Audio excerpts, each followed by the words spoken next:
So I'm sitting here. It's 10:32 in the morning, and I get hit with these waves now that I'm properly accommodating, having pots as best that I can. I get hit with these waves of just like sadness and grief because my whole life people just made it out to be, oh, you're just fat, you're just lazy, you're not trying hard enough. And I didn't have the wording to express how the symptoms made me feel when I was going through symptoms. And having ADHD too, I would just get confused and not fully be able to complete the task and not be able to word out what was happening to me. And I think that's probably one of the hardest parts. Isn't so much like accommodating, and I don't even know if y'all can see me. I'm sorry for the lighting. My ring light broke. Um, I think that's one of the hardest things right now. And realistically, like a service dog is super helpful, but there's a lot of things that are difficult, are very, very difficult. Like cleaning is probably one of the hardest things, and I think that's why it got slotted in with you're just a lazy female who can't do the domestic tasks you're destined and born to do. Notice the quotations.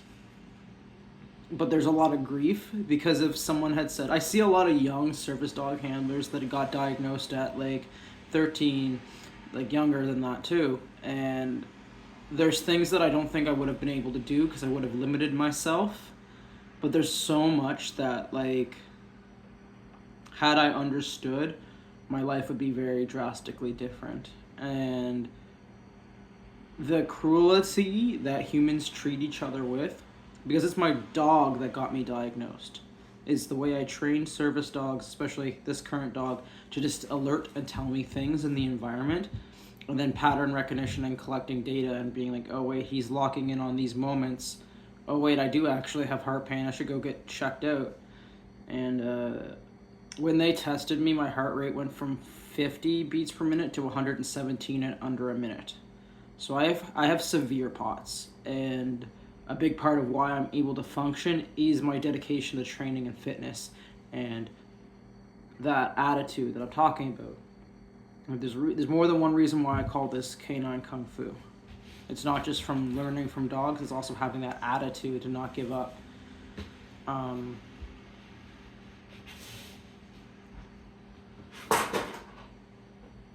it's very difficult. It's very difficult. Sorry, just some stuff in my environment. There's a lot of grief. There's just a lot of grief at how, like, there was a period of time in junior high where I was passing out, and I'm like trying to fight passing out. So they thought I was having epilepsy, and the school actually like stepped in and like forced my very negligent and selfish parents. It's very obvious that my father, who's still alive, is a stereotypical narcissistic black man who can't deal with his fucked up feelings around homosexuality. I'm trying not to swear. I gotta get better at not swearing. But his complicated feelings of homosexuality, and it's been in the past year where I've been like, no, my mom wasn't just an enabler. She herself was narcissistic, extraordinarily like empathic and narcissistic, which is something people don't think exists, but it can very much. And I find those types are very difficult because they oscillate between like extreme empathy and extreme conditional empathy and extreme non-conditional empathy. And I think that was the most hurtful thing with my own mom, because I was like trying to tell her that there was something wrong and she just never believed it because she's so narcissistic. She struggles with the idea that she could birth a child with health defects, which is like the opposite of like Munchausen's by proxy. Or fictitious disorder opposed upon another. So yeah, and how long things take me to do, even taking the time to do them, the way that I have to do them now, I get more done, but I also just feel like a glass cannon. When I think about the things that I'm able to do, the strength that I have, the things that I've been able to accomplish, but the slightest thing can weaken me.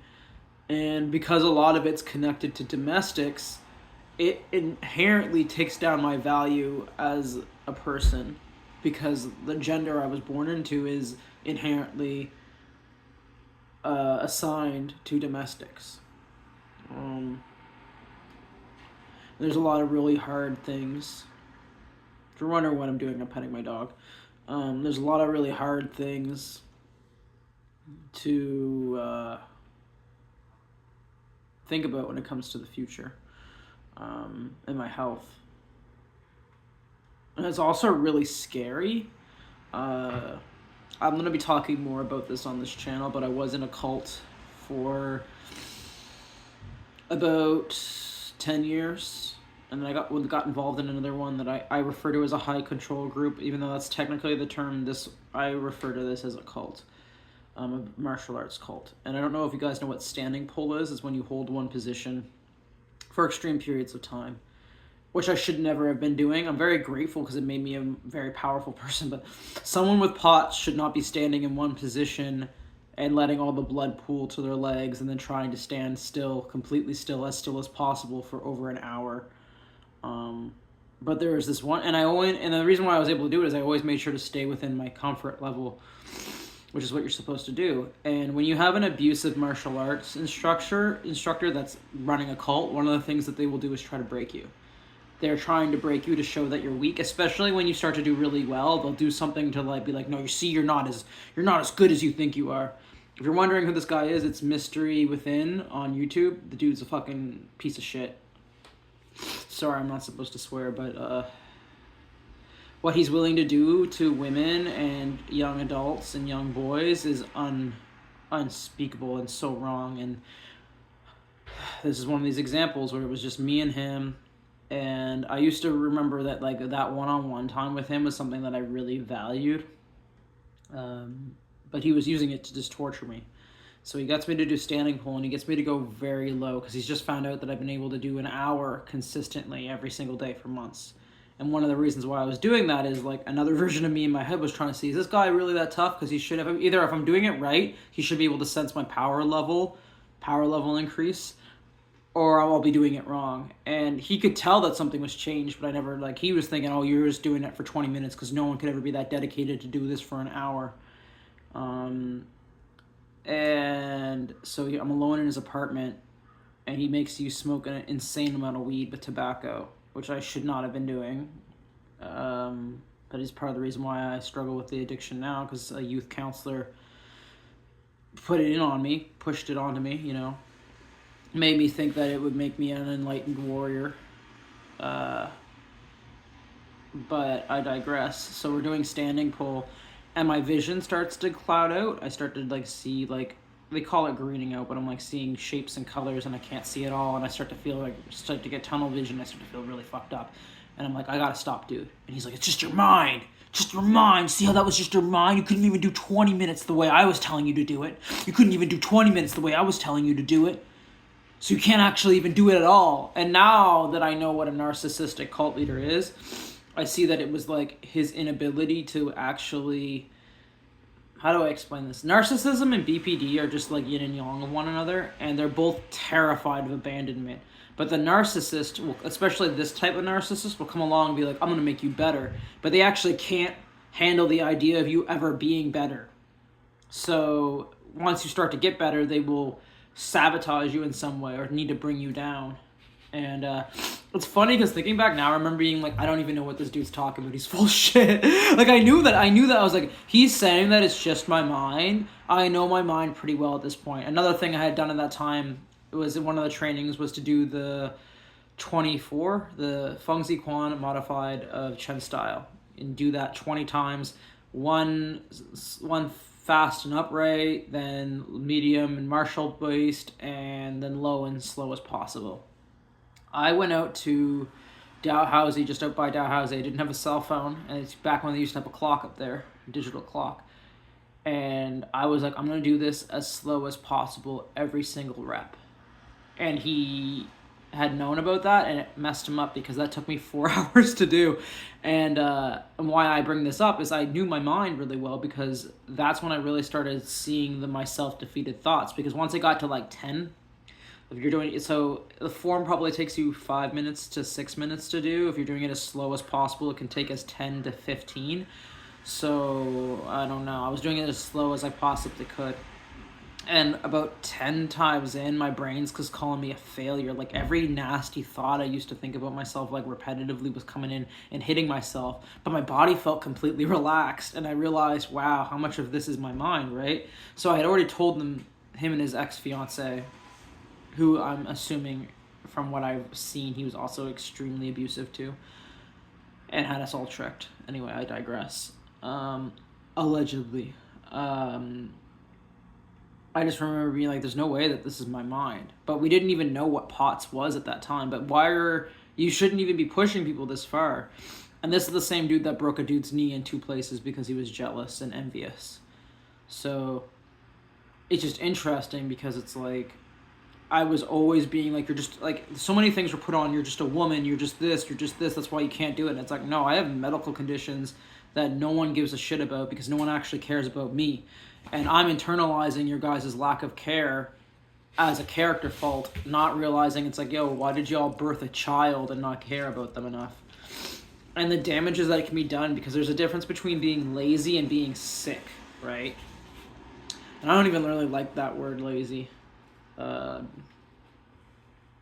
yeah, like, that's the strategies that I have to take. Like, I'm using a grabber to pick stuff off the floor. I got to take a lot more breaks, and that's just unrealistic. Like, I would try to take breaks as much as I would feel the need to, because it's like, oh, my heart feels like it's failing, and my chest feels like it's falling out of itself. It feels like my heart is sinking into my stomach, and I feel nauseous, and I feel weak, and I always was just like, you're just fat, that's why you can't do it. And like, the thing is, like, I was saying that to myself directly, but society and people around me are implying it, right? Oh, you're just weak. No one's like, hey, like, what are the symptoms you're experiencing? Especially if you're not white, especially if you're not a pretty white female. And it's really sad, because I know that there's a lot of black women in particular that probably have POTS that won't ever get diagnosed, because we're expected to be society's mules. It's just really unfortunate, because it is a very scary condition, and I'm very lucky that my heart and my fitness was something that I had valued. And I know that there's an in-between where we can strengthen our bodies and strengthen our hearts and strengthen our spirit, and also acknowledge that this is a very serious condition that is underdiagnosed and not understood completely. And one of the things with having a service dog, especially the dog that I have right now. Hey, man, you want to come up and say hi to the camera? Hi. Having a dog like this is, he, again, as I stated before, is the reason why I was able to get enough data to figure out what was going on. His alerts to it are actually really good, but I also struggle with extoriation, which is self-harm, particular kind of self-harm. And I haven't, in the past, I've had a service dog that I trained to actively alert to it, and I would just like go and hide and do it. I'm like, this isn't working. I'm just trying to like defeat the training. There's no point. But I have a help command that is generalized, and he figured it out. I'm gonna film it. It just makes me really sad, because it was in that moment when he like smelt the blood, he was getting like upset, and I realized that he cares more about me hurting than I care about myself hurting. But that was something that was mirrored to me by the people that were supposed to love me. And I think that can be extraordinarily healing for people that are pursuing or thinking about getting a service dog or another service animal, depending on your legalities. Unfortunately, we're still being held behind by really archaic laws that don't understand that we are earthlings and we can build relationships between one another. And what's interesting now is that, like, when I say I have PTSD, people don't care, because they don't even know what PTSD does to a person. Unless you say you're a war vet, then they care, right? But What's interesting now is I just say I have a heart condition and everyone backs off. Everyone's like, oh, okay, that's valid. It's like, oh, you know that they affect each other, right? Which is another actual factor that I never considered, is like part of what was making my PTSD symptoms so bad was that my heart rate would fluctuate, and that would feel very similar to anxiety and would also trigger anxiety. And there's like a psychosomatic sort of body sensation in which I'll be like, oh wait, I'm not actually as agitated. I'm like, because one of the things that can happen is I'm still functional. I'm not that confused, but I'm struggling to speak. And then that struggling to speak, I start to panic more and freak out and get like more. And unfortunately for black women, black females, AFABs, our anxiety shows up as aggression because we've never been socialized to feel safe with what a lot of white women are able to do, which is just cry and everyone comes to their need. I can cry a little bit, but I would argue it's because I'm light skinned. Like, if I was darker, my crying would not work, and I also don't generally go towards crying. I'm gonna try to lighten this up for you guys. Give me 1 second. Can you make it lighter? Can you make it brighter? No. Yeah, that's really hard. The other thing is, I would think I thought I was emotionally eating. I was not emotionally eating. I'm trying to balance sodium and sugar, because I also have hyperreactive glycemia. So that's part of why I've been able to lose and maintain my weight. I got a little bit bigger the last couple days, but I shredded it off pretty quickly. My relationship with the food is the healthiest I've ever been. All these people telling me, oh, you're just an emotional eater. I'm not an emotional eater. I'm responding to medical conditions and biochemistry in my body intuitively. The other one is I used to think, like, there's a couple of things here with like how I identify in like dynamics socially, but whenever I would see an individual I was extremely attracted to, I would avoid them. Like, I would literally just walk away. I'd be like, I gotta get out of here. What's happening here? And I would just think, oh, it's because you just hate yourself and there are all these other things. It's like, no, it literally triggers a POTS episode.